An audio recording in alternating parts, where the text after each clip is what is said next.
நம்ம வாழ்க்கையில் என்ன வேணும்னு கேட்டால் ஒரே ஒரு பதில் சொல்லிடலாங்களா? ஒரு வார்த்தையில் ஒரு பதில் சொல்லலாம், எல்லாம் வேணும். எல்லாம் அப்படின்ற வார்த்தைக்குள்ளேயே எல்லாமே அடங்கிடும். உங்கள் உடல் ஆரோக்கியமாக இருக்கட்டும், பொருளாதாரமாக இருக்கட்டும், உறவுகளாக இருக்கட்டும், வேறு என்னங்க வேணும்? இல்லை இறைவனோட அருள் வேணுமா? எல்லாமே. அந்த எல்லாமேன்ற வார்த்தைக்குள்ளே அடங்கிடுது பார்த்தீங்களா? எல்லாமே. அந்த எல்லாமே நமக்கு வேண்டும் என்றால் என்ன செய்யணும்? ஸ்மார்ட்டாக ஹார்ட் ஒர்க். புரியுதுங்களா? ஸ்மார்ட்டாக ஹார்ட் ஒர்க் பண்ணுறது. அப்போ நம்ம வாழ்க்கையில் முன்னேறணும், நம்ம நிறைய பொருளாதாரம் சேர்க்கணும், உடம்பு ஆரோக்கியமாக இருக்கணும், எல்லாமே முருகர் தான். இப்படிப்பட்ட முருகருக்கு ஒரு ஸ்பெஷல் கோலம் ஒன்று இருக்குது. யாருக்காவது தெரியுங்களா? அந்த கோலம் என்னென்னு? அருங்கோணம்னு சொல்லுவாங்க நமக்கு. அருங்கோணம்னா ஒரு ட்ரையாங்கிள் போட்டுட்டு அப்புறம் இன்வெர்டட் ட்ரையாங்கிள் போடுவாங்க. இந்த 6 கோணம் இருக்கும். இதில் அவரோட மந்திரம் எழுதுவாங்க. சரவண பவன் எழுதுவாங்க, நடுவில் ஓம் எழுதுவாங்க. ஓம் சரவண பவன் எழுதுவாங்க. இந்த கோலம் எதற்காக போடுவாங்க தெரியும்? அப்போ அந்த தெய்வீக ஆற்றல் சேரும்போது அவங்க யார் நம்மளை திட்டணும்னு வந்தாங்களோ, சண்டை போடணும்னு வந்தாங்களோ, அவங்களுக்குள்ள வேற ஒரு தன்மை மாறி அவங்க எந்த ஃபோர்ஸோட வந்தாங்களோ அப்படியே ஃபோர்ஸ்லாம் கம்மியாயிட்டு அவங்க சொல்லுவாங்க, திட்டணும்னு சண்டை போடணும்னு என்னமோ தெரியல, ஏதோ நடந்திருக்கு, சரி ஓகே எனக்கு இந்த விஷயம் வேணும் அப்படின்னு கொஞ்சம் சாஃப்டாக பேசிட்டு போயிடுவாங்க. அவங்க எந்த ஆக்ரோஷத்தோட வந்தாங்களோ அந்த ஆக்ரோஷம் கம்மியாயிடும். ஏன்னா தெய்வீக ஆற்றல். வாழ்க வளமுடன். Healing hands education healing centre தங்கள் அன்புடன் வரவேற்கிறது. நம்ம வாழ்க்கையில் என்ன வேணும்னு கேட்டால் ஒரே ஒரு பதில் சொல்லிடலாங்களா? ஒரு வார்த்தையில் ஒரு பதில் சொல்லலாம், எல்லாம் வேணும்.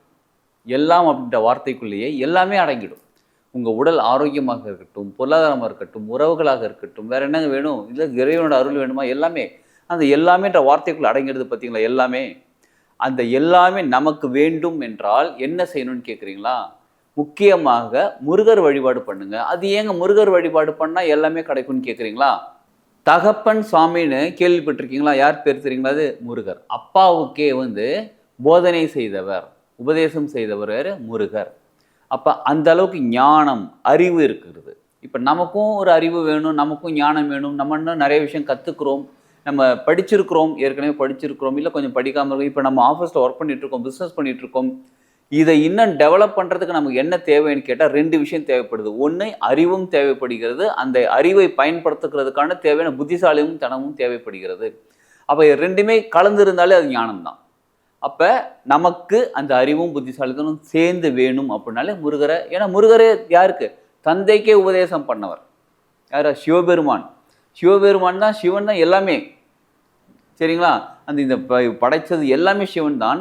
அவருக்கே உபதேசம் பண்ணக்கூடிய அளவுக்கு ஞானம் நமக்கும் வேணுமா? ஓகே, நமக்கு அப்போ முருகரை வழிபாடு பண்ணுங்க. சரி, இது ஒன்று ஞானங்கிறது. 2வது, அழகு வேணுமா? நம்ம எல்லாருமே நல்லா அழகாக தாங்க இருக்கோம், எல்லாருமே ஸ்மார்ட்டாக இருக்கிறோம், கொஞ்சம் நல்லா தெளிவாக இருக்கிறோம், ஃபேஸு அழகு. அழகென்ற சொல்லுக்கு முருகா. தமிழ் கடவுள் அப்படின்னாலே அழகுனாலே முருகரை தான் சொல்லுவோம். மற்ற கடவுளும் அழகாக தான் இருக்காங்க, இருந்தாலும் ஸ்பெஷல். அப்போ அழகு. அடுத்தது ஃபைட் நின்று பண்ணார், அதாவது தனியாக நின்று எதிர்த்து சூரபத்மனியை வதம் பண்ணுறது. இந்த மாதிரி பல விஷயங்கள் நம்ம மக்களுக்கு தேவர்களை காக்கிறதுலேருந்து நிறைய விஷயங்கள் நல்லது பண்ணியிருக்காரு. அப்போ எதிர்த்து போராடணும். வாழ்க்கையில் நம்மளும் எதிர்த்து போராடக்கூடிய சூழ்நிலைகள் வரும்போது அந்த தைரியத்தோட வாழ்க்கையை எதிர்த்து நிற்கணும். வாழ்க்கையை எதிர்த்து கிடையாதுங்க. வாழ்க்கையில் எந்த விஷயம் நம்மக்கிட்ட வருதோ அதை எதிர்த்து நின்று நம்ம தைரியமாக போராடணும். அப்படின்னாலே நமக்கு அதில் ஒரு மனோபலம் தேவைப்படுகிறது. மனோபலம் மட்டும் இல்லைங்க, உடல் பலமும் தேவைப்படுகிறது. அப்போ முருகர்னாலே மனோபலத்தோடு நின்று சண்டை போட்டவர், அதே நேரத்தில் உடல் பலத்தோடு நின்று சண்டை போட்டவர். அப்போ நமக்கு மனோபலமும் தேவைப்படுகிறது, நமக்கு உடல் பலமும் தேவைப்படுகிறது. அப்படின்னாலே யாருங்க? முருகப்பெருமான் தான். செவ்வாய்னாலே உடம்பு தாங்க, அங்காரகனாலே உடம்பு தான். அப்போ உடம்பு, அந்த செவ்வாய்க்கான அதிபதியாருன்னு கேட்டால் முருகப்பெருமான். அப்போ நம்ம உடம்பு ஆரோக்கியமாக இருக்க வேண்டும் என்றாலும் முருகர் தான். புரியுதுங்களா? அப்போ நமக்கு அறிவு ஞானம் புத்தி தேவைனாலும் முருகர் தான். நமக்கு உடம்பு அழகாக சூப்பராக செம ஸ்மார்ட்டாக இருக்குனாலும் அது முருகர் தான். அதே நேரத்தில் உடம்பு ஆரோக்கியமாக இருக்குனாலும் முருகர் தான். ஒரு விஷயத்துக்கு அப்படி நின்று தைரியமாக நின்று போராடணும் பாருங்க, அதற்கும் முருகர் தான். இவ்வளோ விஷயத்துக்கும் முருகர் தான். இதை தவிர இதெல்லாம் ஓகேங்க. அடுத்த பொருளாதாரத்துக்கு, எங்கள் பொருளாதாரத்துக்கும் முருகர் தான். கிருத்திகை நட்சத்திரம் முருகருக்கு உரிய நட்சத்திரம், கிருத்திகை நட்சத்திரம். அந்த நட்சத்திரத்தை அன்னைக்கு முருகர் வழிபாடு பண்ணும்போது நமக்கு பொருளாதாரம் செல்வமும் சேரும். அப்போ இந்த ஒரு முருகர் பார்த்தீங்களா, நல்லா கவனிச்சுக்கோங்க. ஒரு முருகரை ப்ரே பண்ணும்போது நமக்கு வாழ்க்கைக்கு தேவையான எல்லாமே கிடைக்கிறது. இதை தவிர நல்லா கவனிச்சுக்கோங்க, விநாயகர் என்ன பண்ணார்? ஸ்மார்ட்டாக அவங்க அப்பா அம்மாவை சுற்றி ஞானப்பழம் பெற்று விடுவார். சரிங்களா? முருகர் என்ன பண்ணுவார்? மயில் மேல் ஏறி உலகத்தை சுற்றி வரணும்னு சொல்லி உலகத்தை சுற்றி வருவார். உலகத்தை சுற்றி வந்த பிறகு அவர் கோச்சிப்பார், எனக்கு ஞானப்பழம் கிடைக்கலன்னு கோச்சிட்டு போகும்போது அப்போ ஔவையார் அவரை பார்த்து போடுவாங்க, பழம் நீ அப்பா ஞான பழம் நீ அப்பா. அப்போ ஞானமும் அவரே தான். ஸ்மார்ட்டாக ஹார்ட் ஒர்க், புரியுதுங்களா? ஸ்மார்ட்டாக ஹார்ட் ஒர்க் பண்ணுறது. அப்போ நம்ம வாழ்க்கையில் முன்னேறணும், நம்ம நிறைய பொருளாதாரம் சேர்க்கணும், உடம்பு ஆரோக்கியமாக இருக்கணும், எல்லாமே முருகர் தான். அப்போ அந்த ஒரு கடவுள் முருகரை கும்பிட்டாலே நமக்கு தேவையான விஷயங்கள் எல்லாமே கிடச்சிக்கிட்டே இருக்குது, கிடச்சிக்கிட்டே இருக்கும். சரிங்களா? இப்படிப்பட்ட முருகருக்கு ஒரு ஸ்பெஷல் கோலம் ஒன்று இருக்குது. யாருக்காவது தெரியுங்களா? அந்த கோலம் என்னென்னு? அருங்கோணம்னு சொல்லுவாங்க. நமக்கு அருங்கோணம்னா ஒரு ட்ரையாங்கிள் போட்டுட்டு அப்புறம் இன்வெர்டட் ட்ரையாங்கிள் போடுவாங்க. இந்த 6 கோணம் இருக்கும். இதில் வந்து அவரோட மந்திரம் எழுதுவாங்க, சரவண பவன் எழுதுவாங்க, நடுவில் ஓம் எழுதுவாங்க, ஓம் சரவண பவன் எழுதுவாங்க. இந்த கோலம் எதற்காக போடுவாங்க தெரியுங்களா? அதான் முருகருக்கு முன்னாடி, சாமி ரூமில் முருகருக்கு முன்னாடி போடும்போது ஓம் சரவண பவன் எழுதுவாங்க. பலர் வீட்டு வாசல்லையே அந்த சரவண பவன் போடாமல் அந்த கோலம் மட்டும் போடுவாங்க, அருங்கோணம் போடுவாங்க. அது ஏன் போடுவாங்கன்னு தெரியுங்களா? இருக்காது. இந்த அருங்கோணங்கிறது ஒரு சிம்பல். இந்த சிம்பல் எப்படிப்பட்ட சிம்பல் அப்படின்னா, இப்போ சொன்னோம் பாருங்க, எல்லாத்தையும் எல்லா தன்மையும் நமக்குள்ளே கொண்டு வந்து சேர்க்கக்கூடிய சிம்பல். அதுக்கப்புறம் முக்கியமாக வீட்டு வாசலில் ஏன் போடுறோன்னு கேட்குறீங்களா? எதிரிகளை வீட்டுக்குள்ளே விட மாட்டாங்க. இந்த வீட்டு வாசல் ஏன் போகிறேன்னு கேட்குறீங்களா? எதிரிகளை வீட்டுக்குள்ளே வரவிட மாட்டாங்க. அந்த கோலத்தோட எனர்ஜி. நம்ம நிறைய பேர் வந்து சும்மாடி கோலம் போட்டுட்டு போகிறோம்னு நினச்சிட்டு இருக்கோம். கோலங்கிறது சாதாரண விஷயம் கிடையாது. நம்ம முன்னோர்கள் சொல்லி கொடுத்த சிம்பிள்ஸ். ஒரு சிம்பிளுக்கும் ஒரு குறியீடுக்கும் ஒரு ஸ்பெஷல் ஒரு கேரக்டர், ஒரு தன்மை இருக்குது. இப்போ அருங்கோணம் வீட்டு வாசலை போட்டு வச்சுருக்கோம். யாராவது வீட்டுக்கு வராங்க, ரொம்ப கோவத்தோடு வராங்க, நம்ம திட்டணும்னு எதுவும் சண்டை போடணும்னு நினச்சிட்டு வராங்கன்னு வச்சுக்கோங்களேன். வந்து நின்று நம்ம வீட்டு காலிங் பில் அடிப்பாங்க. அவங்க எங்கே நிற்பாங்கன்னு கேட்டால், அந்த அருங்கோணம் போட்டிருக்கோம், அந்த அருங்கோணத்துக்கு நடுவில் நிற்கிறாங்க, அருங்கோணம் பக்கத்தில் நிற்கிறாங்க. நிற்கும் போது அங்கே என்ன தெரியுமா நடக்கும்? தெய்வீக ஆற்றல் அவங்களுக்கு வந்து சேரும். அந்த அருங்கோணம் சிம்பிள் இருக்குது பாருங்கள், அதோடைய தன்மை எப்படின்னா தெய்வீக ஆற்றல் கொண்டு சேர்க்கக்கூடியது. அப்போ அந்த தெய்வீக ஆற்றல் சேரும்போது அவங்க யார் நம்மளை திட்டணும்னு வந்தாங்களோ, சண்டை போடணும்னு வந்தாங்களோ, அவங்களுக்குள்ள வேற ஒரு தன்மை மாறி அவங்க எந்த ஃபோர்ஸோட வந்தாங்களோ அப்படியே ஃபோர்ஸ்லாம் கம்மியாயிட்டு அவங்க சொல்லுவாங்க, திட்டணும்னு வந்து சண்டை போடணும்னு வந்து என்னமோ தெரியல, ஏதோ நடந்திருக்கு, சரி ஓகே எனக்கு இந்த விஷயம் வேணும் அப்படின்னு கொஞ்சம் சாஃப்டாக பேசிட்டு போயிடுவாங்க. அவங்க எந்த ஆக்ரோஷத்தோட வந்தாங்களோ அந்த ஆக்ரோஷம் கம்மியாயிடும். ஏன்னா தெய்வீக ஆற்றல். அப்படிப்பட்ட தெய்வீக ஆற்றல் நம்ம வீட்டு வாசல்லையும் இருக்கணும், நம்ம வீட்டுக்குள்ளேயும் கோலமாக இருக்கணும். கோலமாக இருக்கும்போது அவ்வளோ நல்லது.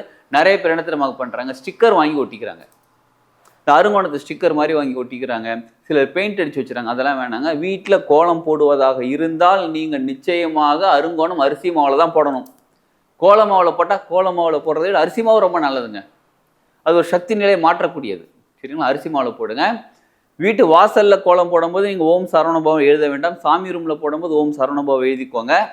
இதே கோலம் தினமும் போடலாம். முக்கியமாக கிருத்திகை அன்னைக்கு போடுங்க, சஷ்டி அன்னைக்கு போடுங்க. ரொம்ப சிறப்பாக இருக்கும்.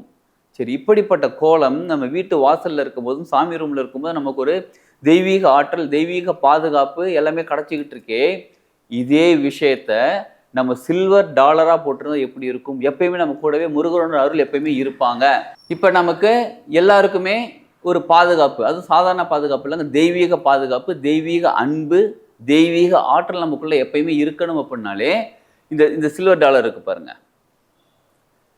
இந்த சில்வர் டாலருக்கு பார்த்தீங்களா, இந்த டாலரை வந்து நம்ம ஒரு கோல்டு செயினில் போட்டுக்கலாம். சிலர் கோல்டு செயினில் சில்வர் போட வேணாம்னு சொல்லுவாங்க. ஓகே பரவாயில்ல, சில்வர் செயின் போட்டுக்கலாம். இல்லை சில்வர் செயின்லாம் நீங்கள் போட மாட்டாங்க, நான் வந்து ஒரு கயிறு கட்டிக்கலாம். க்ரீன் கலர் பச்சை கலர் கயிறு இருக்குது பார்த்தீங்களா, பச்சை கலர் கயிறில் இந்த டாலர் 2 இடத்துல படுற மாதிரி போடணுங்க. ஒன்று நெஞ்சு குழியில், இந்த ஹார்ட் சக்கரா இருக்கு பாருங்க, இந்த இடத்துல படுற மாதிரி போடணும். இல்லைனா தொண்டை குழியில் இந்த இடத்துல பக்கத்தில் நிற்கிற மாதிரி போடணும். சரிங்களா?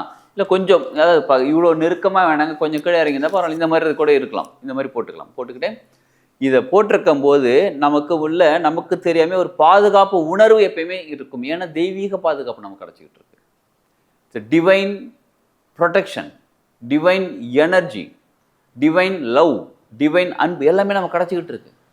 இப்போ முருகரே நமக்குள்ளே வந்து நிற்கிற மாதிரி நமக்குள்ள ஒரு உணர்வு இருக்கும், பாதுகாப்பாக இருப்போம் எப்பயுமே. இது பாதுகாப்புன்னு எப்படின்னு கேட்குறீங்களா? ஒரு நெகட்டிவ் எனர்ஜி, ஒரு மற்றவங்க கண் பார்வைப்படுறது, என்னப்பா இவன் எப்போதும் சூப்பராக இருக்கும் அப்படின்னு கண் பார்வைப்பட்டு பாருங்க, இந்த கண் திருஷ்டின்னு சொல்லுவாங்க பாருங்க, ஓமல்னு சொல்லுவாங்க பாருங்க, இந்த மாதிரி விஷயங்கள்ல இருந்து அப்புறம் நம்ம மேலே வேறு ஏதாவது செய்வேனே அந்த மாதிரி செய்கிறாங்கனாலும் பாதுகாப்பு. அதுக்கப்புறம் நமக்குள்ள ஒரு மனோ தைரியம். எப்படிப்பட்ட தைரியம்? சரி ஓகே, அதாவது எது வந்தாலும் பார்த்துக்கலாம் அப்படின்னு அசட்டு தைரியம் கிடையாது. உண்மையான மனோ தைரியம். உண்மையாக ஒரு சுச்சுவேஷன் நம்ம ஹேண்டில் பண்ணணும். எஸ், நம்மளால் ஹேண்டில் பண்ண முடியும். சரிங்களா? இப்போ அழகு, உடம்பு ஆரோக்கியம் எல்லாமே சேர்ந்து கொடுக்கக்கூடியதான் இந்த அருங்கோணம்.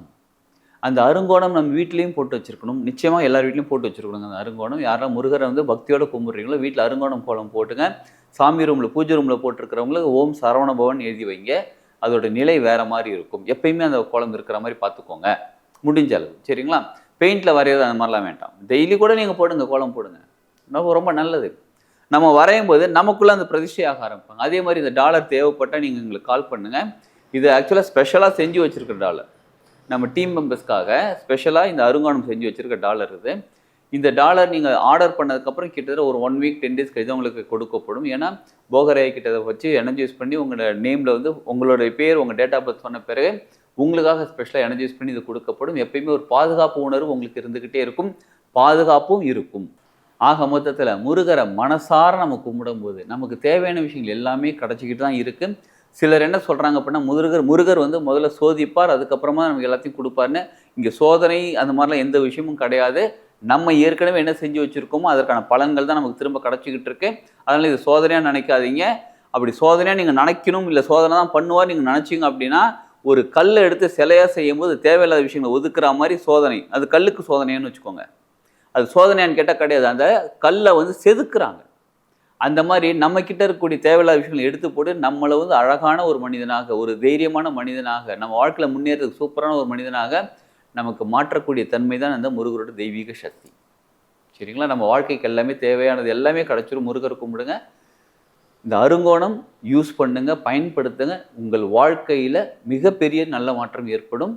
வாழுங்க, எல்லாருமே சேர்ந்து சூப்பராக வாழலாம். உங்கள் வாழ்க்கை சிறப்பாகவும் செழிப்பாகவும் ஆனந்தமாகவும் ஆரோக்கியமாகவும் மகிழ்ச்சியான வாழ்க்கையாக மாறுவதற்கு வாழ்த்துக்கள். வாழ்க வளமுடன்.